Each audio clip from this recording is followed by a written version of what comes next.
Okay.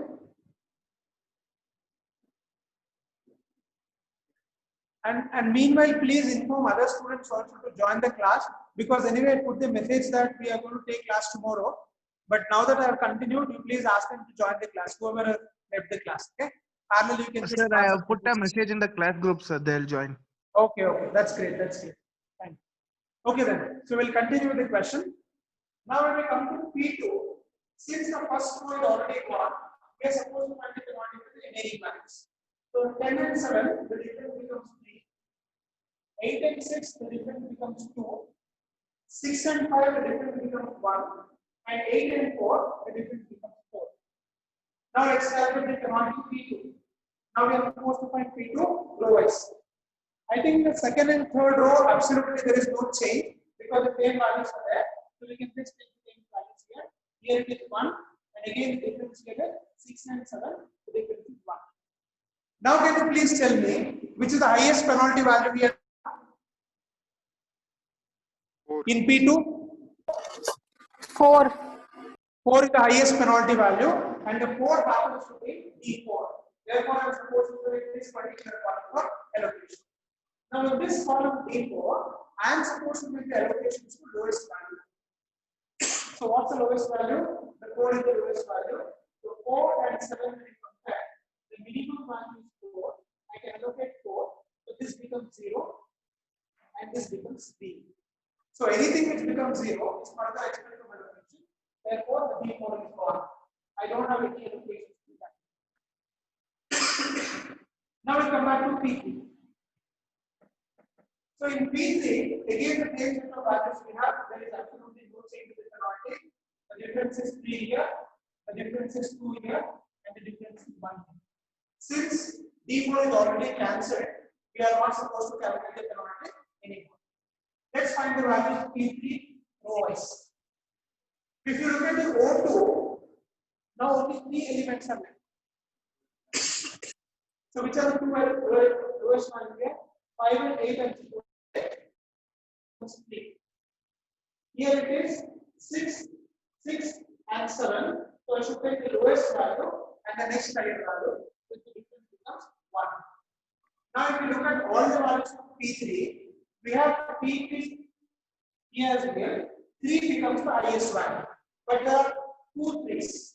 3 here as well as 3 here. I have told you very clearly in the previous class also.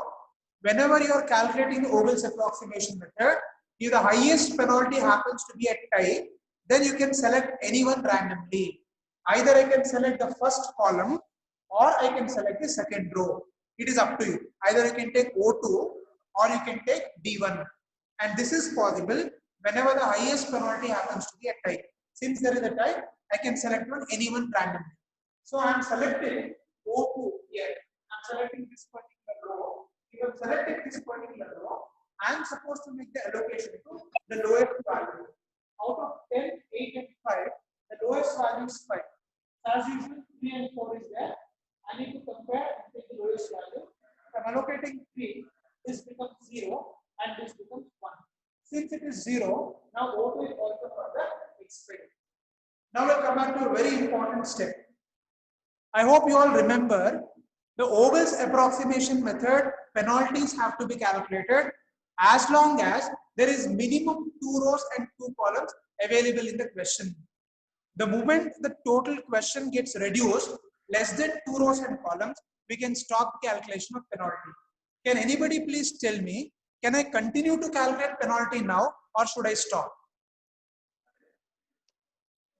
Should I calculate penalty or should I stop? Stop, sir. Yeah, why? Because you can see that only 1 row is left and there are totally 3 columns available. But the rule says it is not just only row or column, both row as well as column has to be at least 2. If at least 2 row and column should be there, if either of it becomes less than 2, stop the allocation. Okay, now we have stopped the allocation. Now I am supposed to allocate the remaining values. So which are the remaining values here now? You can see that there are 3 values of left. 7, 6 and 6. If you look at the demand, 3 plus 1, 4, 4 plus 1, 5. It is exactly matching to 5. So it means the values can be directly allocated. I can allocate 1 here, so that becomes 0 and this becomes 4. Now I can allocate 3 here, this becomes 0 and this becomes 1. Now the last value I can assign here, this also becomes 0, this also becomes 0. So as you all understand, the Vogel's approximation method will be considered to be completed if the entire demand and supply becomes 0. Now you can see that all the demand and supplies have become 0, which means the allocation is completed. So once the allocation is completed, can you please tell me what is the next step to be done? What is the next step now? Calculate the IBFS. Calculate the IBFS. Allocations are completed. You are supposed to calculate the initial basic feasible solution. So initial basic feasible solution is nothing but the allocation shall be multiplied with unit transportation cost and add all the values. Can anybody please tell me how many allocations are there in this problem? 1, 6. 2, 3, 4, 5 and 6. Can you please multiply quickly and tell me what is the total answer now? All the 68, allocations. sir. So IBFS is nothing but 3 into 2 it is 6 plus here it is 3 into 5 it is 16. Then we have 4 into 4 16. Then we have 1 into 7. Then we have 16 into 3 18. And then finally 1 into 6 is 6. If you add all these values, how much we get?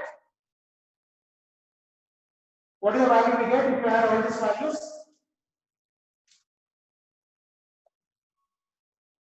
Hello? 68, sir. 68. Okay. So the answer is 68. Now we have completed 50% of the problem. Using Vogel's approximation method, we have successfully calculated the initial basic feasible solution. Now I am supposed to apply Modi method and verify whether 68 rupees itself is the optimal solution or do we have any other alternate solutions. I hope everybody is clear till here. All that I have done here is I have just calculated the initial basic feasible solution using Vogel's approximation method and I've got the answer as 68 rupees. Now using the 68 rupees, I have to apply Modi method. Okay, so I have to rewrite this question again where I'm only supposed to consider the allocations. A new table has to be written. With a new table, I'm going to start solving the Modi method. Okay, till here everybody is clear? Any doubts with respect to Vogel's approximation method? Because this is very fundamental. Only when you understand how to solve Vogel's approximation method, then the Modi method becomes simple. Otherwise, you'll not be able to follow anything. Everybody is clear with Vogel's method now? Any confusions or doubts? Yes or no? It's clear, sir. Okay. So now we'll start with the Modi method. So I'll just clear this part. I hope everybody has made a note of it. Please quickly make a note of it. Otherwise, maybe once the recorded video is shared, you can possibly have a look. I'll just erase the penalty points so that we can start solving the Modi method. Okay? Yeah. I'll just wipe this part. Okay. I'm supposed to rewrite this table once again. I'll just make some modifications here only. Okay.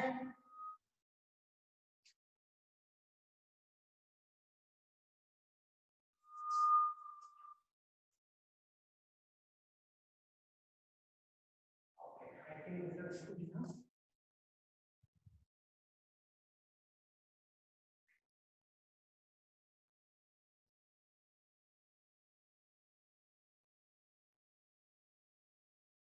Okay, are you able to see all the values clearly on the board? All values are clear? Now we don't have anything for demand because demand supply is already gone. Once you solve the problem by Vogel's approximation method, the demand and supply will have no relevance now. Now it's completely gone. Now we are supposed to solve this problem by Modi method. I want everyone to please quickly recap the about the Modi method. On Saturday, from Saturday I've explained very clearly. Before we start with Modi method, we are supposed to verify a very important condition, and only once that particular condition is satisfied, we can start with the Modi method. Can anybody please tell me Which condition am I referring to? What condition I'm talking about? Condition of degeneracy. Excellent. So we are supposed to verify whether the condition of degeneracy is satisfied or not before we start Mori method. Can anybody please tell me what is the condition for degeneracy? What is the formula or the statement we use for that? M plus n Total minus n- 1. Total Yeah. number of occupied cell is equals to m plus n minus 1. Number of occupied cells, total number of occupied cells must be equal to m plus n minus 1.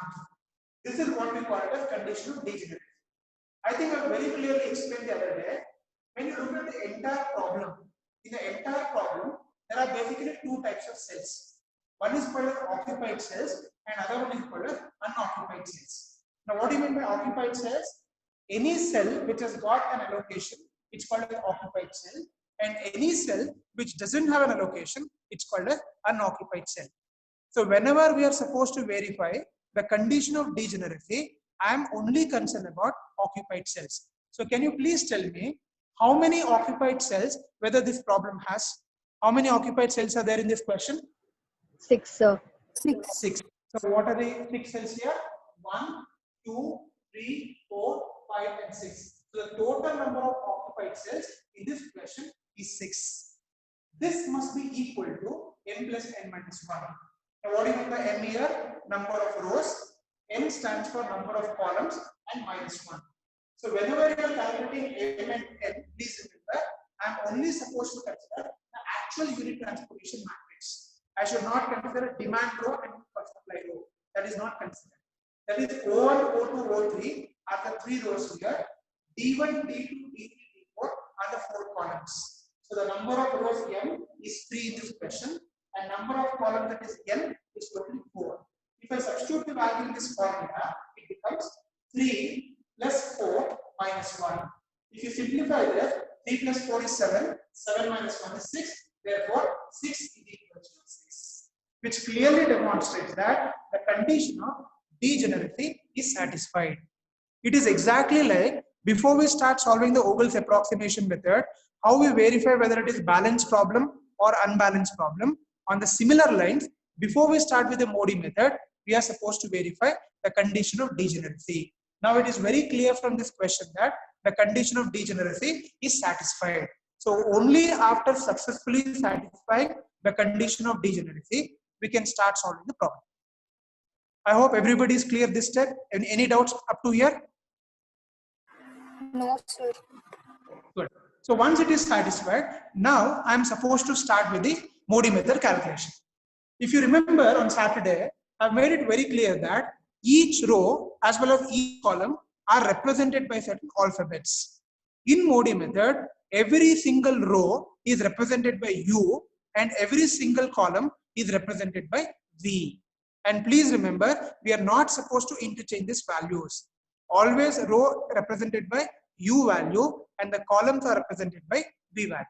Now since there are totally 3 rows here, I can take it as U1 and this will become U2 and this will become U3. Similarly, each column has to be represented by V. And since there are totally 4 columns here, it becomes V1 and this becomes V2, this becomes V3 and this becomes V4. So totally U1, U2, U3, V1, V2, V3, V4 is there. The crux of the entire Modi method is we are supposed to find all the values of U and V. That means U1, U2, U3, V1, V2, V3, V4 has to be calculated or has to be found. But we all know that the basic mathematics says if the entire set of values are unknown, it is humanly impossible to solve the problem. So therefore, at this stage, I make a very important assumption. I hope everybody remembers this assumption clearly. I am supposed to make an assumption here. What is the assumption? One of the values of U or V shall be taken as 0. On what basis I should be taking as 0? Any row or column which has got the maximum number of allocation, that row or column should be assumed as 0. This is the assumption I make. I repeat it again. Please remember it very clearly. You are supposed to identify, are there any row or column in the question having maximum number of allocations? So we should be assigning that row or column with maximum allocations as 0. Can anybody please tell me in this problem which row or column has maximum allocation here? O3. O3. Because, and please remember, I should be checking both row as well as column, not only rows. Row nu check madbeku and columns also you have to check. You have to take the entire problem into account, and by taking the entire question into account, it is very clear that O3, that is the third row, has got totally 3 allocations, which is highest. Okay, now there is one very important intricacy. What is that? What if there are more than one row or one column with equal number of allocations? Avag ಏನು ಮಾಡಬೇಕಾಗುತ್ತೆ? What are you supposed to do if there is a repetition or a tie? We randomly pick any one of the. Good. Whenever the maximum number of allocations happens to be a tie, that means many rows and columns have equal number of allocations, then you can select any value randomly. But if at all there is one highest value, then only that should be considered. Now in this problem, we don't have that issue because only O3 has got the highest number of allocation, that is 3 allocations. So what am I doing now? I am supposed to assume the value of U3 as 0. So for taking the value U3 as 0, I did all this exercise. I hope you understand this clearly now. Okay? Yeah. Now we'll start with the calculations. As I already said, the very purpose of Modi method is calculating the values of U and V. Okay? The rule says the values of U and V shall be calculated only considering allocated cells. This is a very, very important step. Please remember this carefully. I am supposed to calculate the values of U and V by only considering allocated cells. Andre, the totally 6 cells what we have, only using them, I should find all the values of U and V. I am not supposed to touch unoccupied cell at this stage. Okay? I think if you remember, I've used a very important formula there. Rather than cell. If this is the cell, this is the cell, okay? There are probably 3 values which actually come to the cell. The first value is something which is written inside the lattice bond. It is called as Cij. The second value is written exactly diagonal opposite to Cij, and that is called as U plus V. And the third value is written here, which is called as delta H. Okay, so these are the 3 values that we are going to calculate as far as Modi method is concerned. And please remember, we are not supposed to change the position of this value on no account. The Cij value, U plus V value, and delta Ij value shall be written on the same positions. You are not supposed to change it. Okay. Now, if you remember the class of Saturday, can anybody please tell me what is the meaning of Cij? What do you mean by Cij? What is Cij? The unit Unit transportation cost. Cij is nothing but your unit transportation cost. That is 2, 2, 2, 1, whatever value we have written inside the lattice square, they all become Cij. Now, using Modi method, I am supposed to find the remaining values, which will do it now. Okay? Yeah. Now let's start with the calculation. As I already said, we are supposed to find the values of U and V only considering allocated cells. Only considering allocated cells. The other day, I just gave an example. So for example, there are 2 equations. A plus 9 is equals to 12 and A plus B is equals to 12. This is not a simultaneous equation. There are 2 different equations actually. Okay. If you look at these 2 equations, can anybody please tell me whether I can solve the first equation or I can solve the second equation? Which equation is solvable? Both.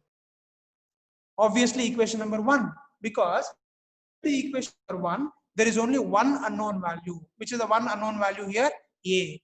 That means mathematically, whenever you are supposed to determine any unknown value, simultaneously, I cannot find 2 unknown values at the same time. I can only find one unknown value at a time. And of course, we can solve this by simultaneous equation and you can get the answer. But only one unknown value can be determined. The reason why I'm taking this example here is, now if you look at this entire problem, in O3, I already know the value of U3. This value is already known to me. U3 equals to 0. So using this particular value, I'll be able to find the remaining values here, because in an equation, at least if one value is known to me, the other value can be calculated. Why I'm saying this? Because we have an important formula here. I'm just wiping this part so that I can write the calculations here. Now what is the equation? The equation goes with this: Cij is equal to u plus v. This is the equation we have, which is used to calculate the values of u and v. Now, since I already know the value of u3, and there are only 3 occupied cells in the last row, using this 3 occupied cells, I can find the 3 values of v. Why I am able to take the third row here? Please remember this step very clearly. I am supposed to calculate the values of u and v only considering occupied cells. I am not supposed to touch unoccupied cells. So as far as the O3 is concerned, there are totally 3 occupied cells. So using these 3 occupied cells, I'll be able to find 3 different values. And always remember this step very clearly. If yava row or column na 0 anta tagondidira, always start your calculations from that particular row. This is a thumb rule. I am repeating it again. You always start the calculation of u and v from that particular row or column which you have assumed as 0, because you will be knowing one of the values, right? Allinga shuru madabekku. Since I have taken the value of u3 as 0, I am supposed to start calculating the value from O3. If you come to O3, can you please tell me which is the first allocated cell we have in O3? O3 allocation cell. So we have D1 one value is there, D2 also we have one more value, and D3 also one more value. 3 allocated cells are there. So I'll start with the first value. So this is the first allocated value. If you look at the formula says Cij is equals to u plus v. Now this is Cij. 7 is called as Cij because unit transportation cost is 8. So 7 is equal to u plus v. Now how do I write the equation now? 7 is equal to the corresponding value of u plus the corresponding value of v. And then I am supposed to write in the equation form. How do I write the equation now? 7 is equal to the corresponding value of u. Now what do you mean by u here? U is nothing but your u3 value plus the corresponding value of v. Now what is v here? V is nothing but your v1. So the equation for the first value is 7 is equal to u3 plus v1. Okay. Now if you look at this equation, I already know the value of u3. Why? What is the u3 value? 0. So if I substitute the value of u3 here, I can easily find the value of v1. So what happens now? So this implies 7 is equal to 0 plus v1. Therefore v1 is equal to 7. I've got the first value, v1 equal to 7. In the same way, I have to find the remaining values. Again, in the same O3, there is one more allocated cell, which is the second one. Can you please tell me the equation for the second one? Please tell me the equation. Second one. 6 is equals to u3 plus v2. u3 plus v2. u3 plus v2. Very good. So 6 is equals to the corresponding u2 value and v. So u3 plus v2. Again, we know the value of u3. I can substitute here. So 6 is equal to 0 plus v2. Therefore, v2 is equal to 6. Now we have got the second value as well. v2 equal to 6. Okay. Now come to the third value. Since there is one more occupied cell, I can consider this also. So can you please tell me the equation for the third value now? 6 is equals to u3 plus v1. v3.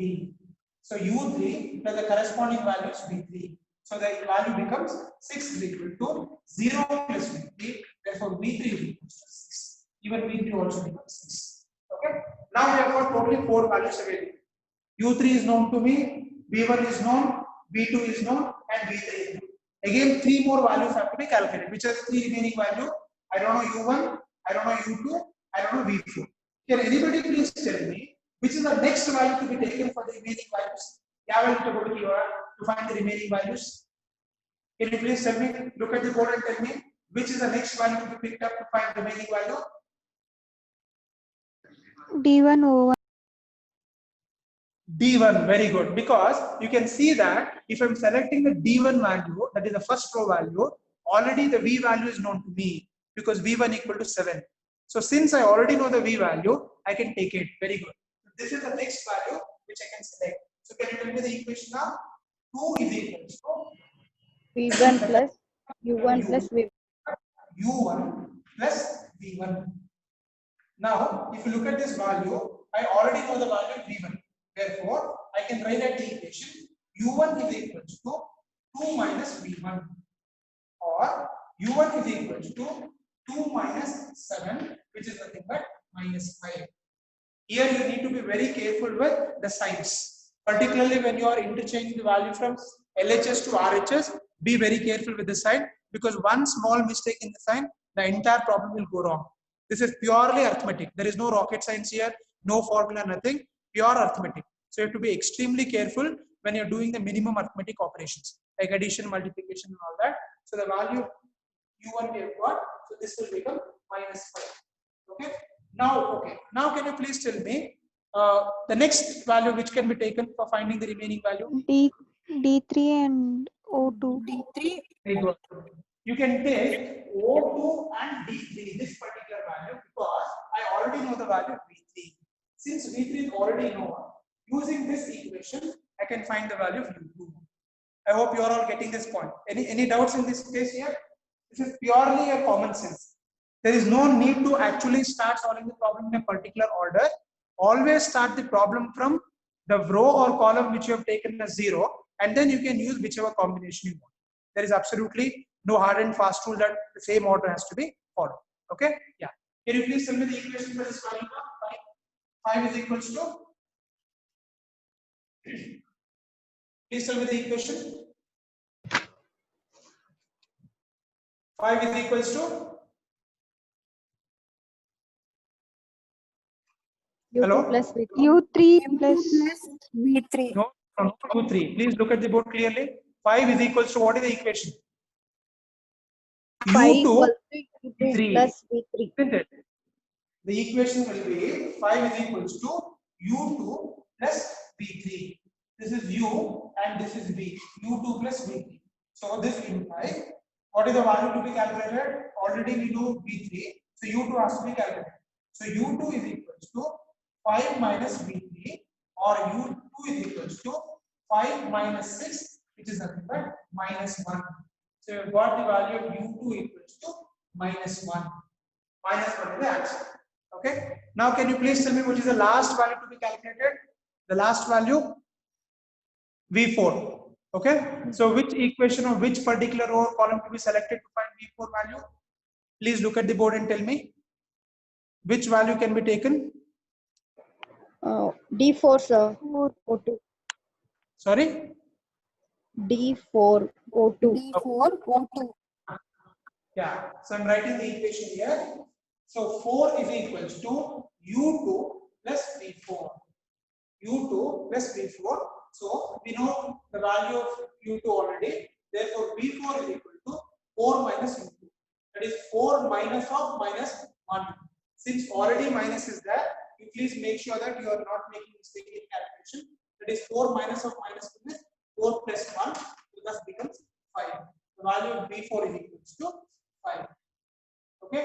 Now we have successfully calculated all the values of U and V. I want to quickly ask you a question at this stage. Is there anybody who has not understood any of these steps? Because the calculations of U and V is most important. This is the whole crux of the problem. If you're able to do this correctly, I think remaining things are very simple. Has everybody understood till here? Any doubts? Any questions? Any clarifications? No. Okay. Yeah. Now I want anybody please quickly recap what we did on Saturday. After calculating the values of U and V, can anybody please tell me what is the last step in this question? What are we supposed to do now next? We need to calculate delta ij. Sorry? We need to calculate delta ij. Very good. Now you're supposed to calculate delta ij. Okay? And delta ij has to be calculated only for unoccupied cells. This is a very important step. Whenever we talk about calculations of U and V, we only consider occupied cells. Now when you're calculating delta ij, you're only supposed to consider unoccupied cells. Only for unoccupied cells, the delta ij has to be calculated. Okay. You please look at the board and tell me in this question, how many unoccupied cells are there? Can you please count and tell me how many unoccupied cells are there in the question? 6, sir. 6. The first row we have 3 unoccupied, second row we have 2, and in the last row 1. So 3 plus 2, 5, 5 plus 1, 6. Totally there are 6 unoccupied cells. Now for the 6 unoccupied cells, I am supposed to calculate delta ij. So if you remember the cell composition, I told you very clearly, whenever I am writing a cell, The cell has three compartments here. This value is Cij value. This value is u plus p value, and this value is delta ij. You are not supposed to interchange the positions. The values have to be written in the same order. Okay. Now let me start calculating the values of u and v and delta ij for all unoccupied cells. Okay. Now there is a formula. What is the formula? The formula to calculate delta ij is equals to Cij minus of u plus v. This is the formula. The formula to calculate delta ij is Cij minus of u plus v. By doing that, the delta ij can be calculated. Okay. Let me start with the first value. This is the first unoccupied cell. From here I'll start. If you look at this diagram or this cell, the value which I am going to write here, it will be u plus v value. The value which I am going to write here is delta ij. Okay. Ultimately, the decisions have to be made on the basis of delta ij. So delta ij will become the decision point. So please don't interchange the positions. Okay. So let me take the first step. What is the first value to be calculated? U plus v. How do I calculate u plus v? For this particular unoccupied cell, see the corresponding u value and corresponding v value.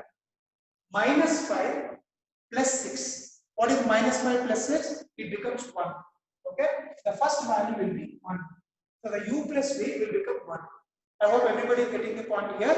I'm just supposed to add the corresponding u value and corresponding v value. Corresponding u value is minus 5 and the corresponding v value is 6. So 6 minus 5, it becomes 1.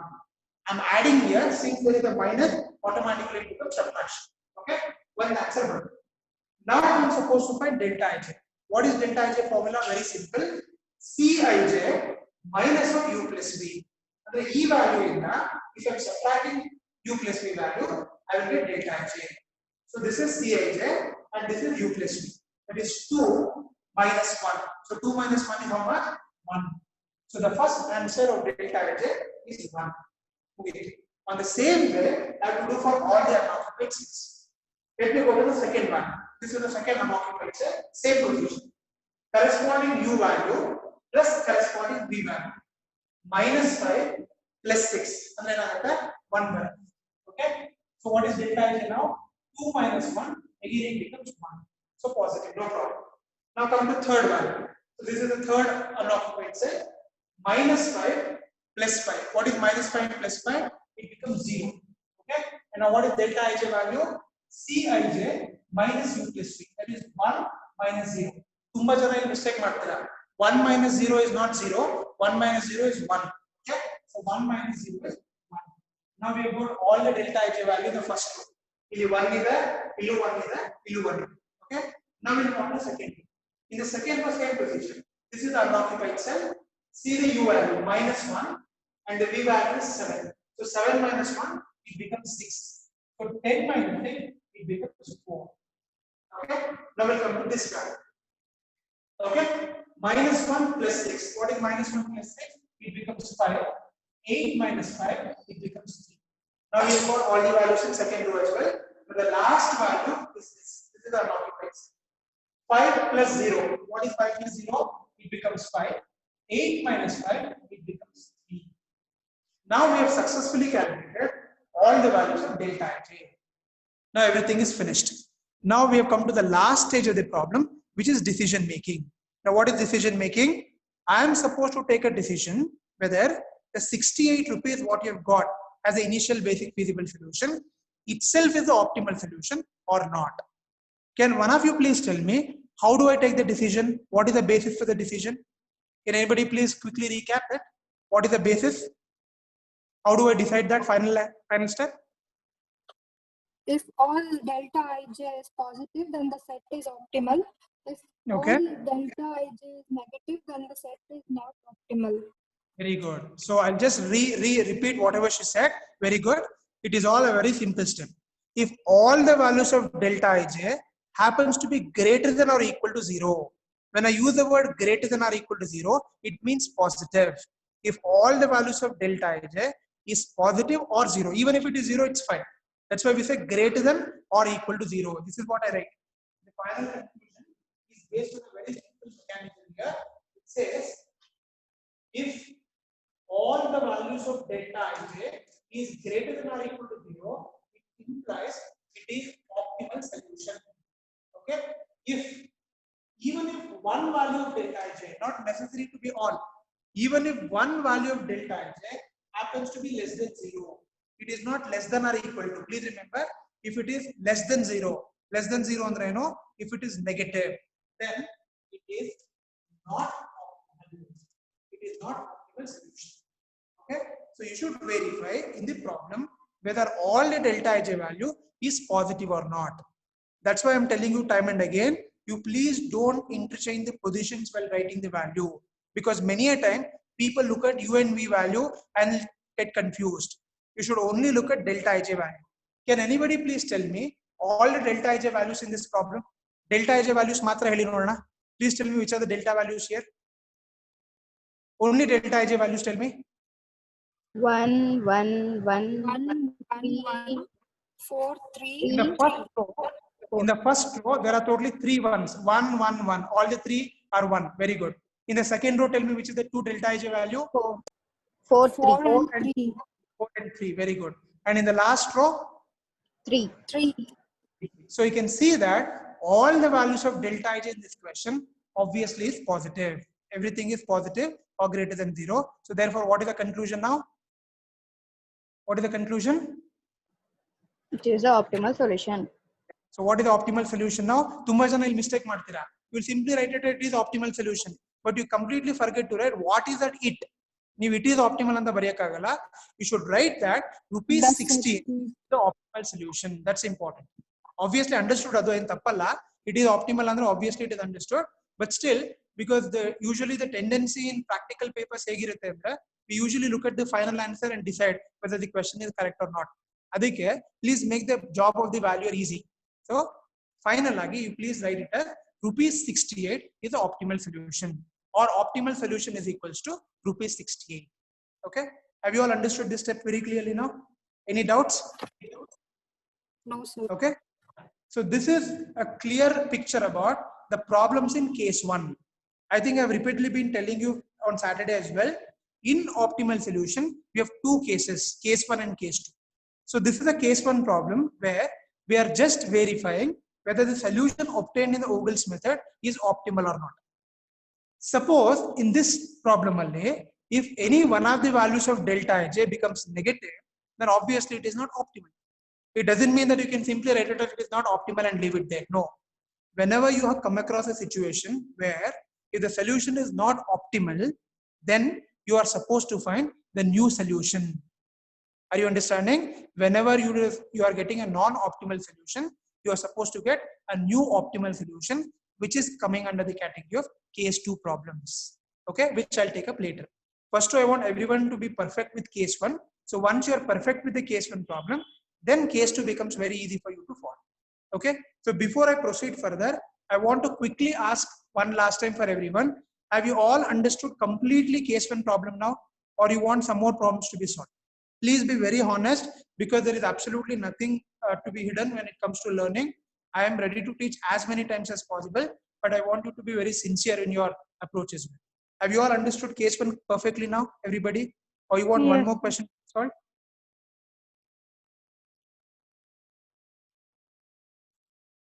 Please reply.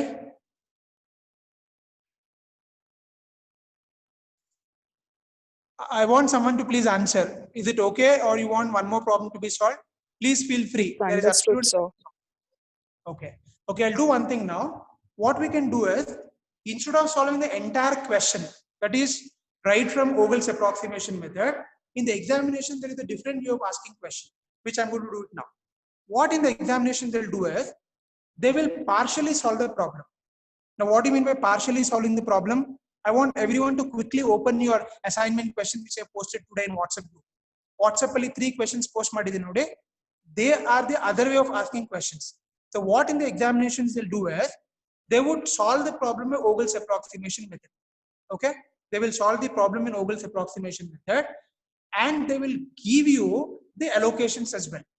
Okay, whenever the allocations are given to you in the question paper, it will not carry demand and supply, because already it is solved. Problem is 50% solved, and then they will ask you to find the optimal solution. I think the 3 questions which I've asked you in the assignment today in the WhatsApp group, they all come under this category. And there are 3 problem already it is solved by Ogle's method. We have already solved the Ogle's method and the allocations are obtained. Only thing what you have to do is you have to multiply them and find the cost. And find the cost. And the cost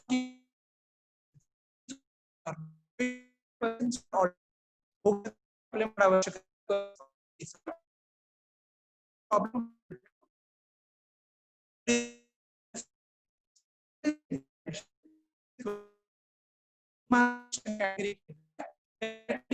locations to you and will ask you to calculate the optimal solution. Suppose if it is asked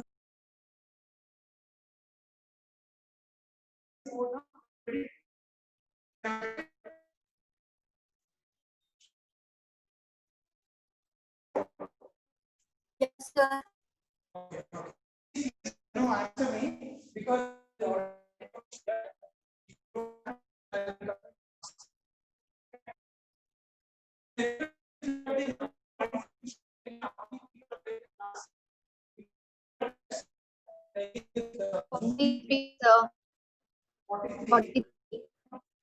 class didn't join.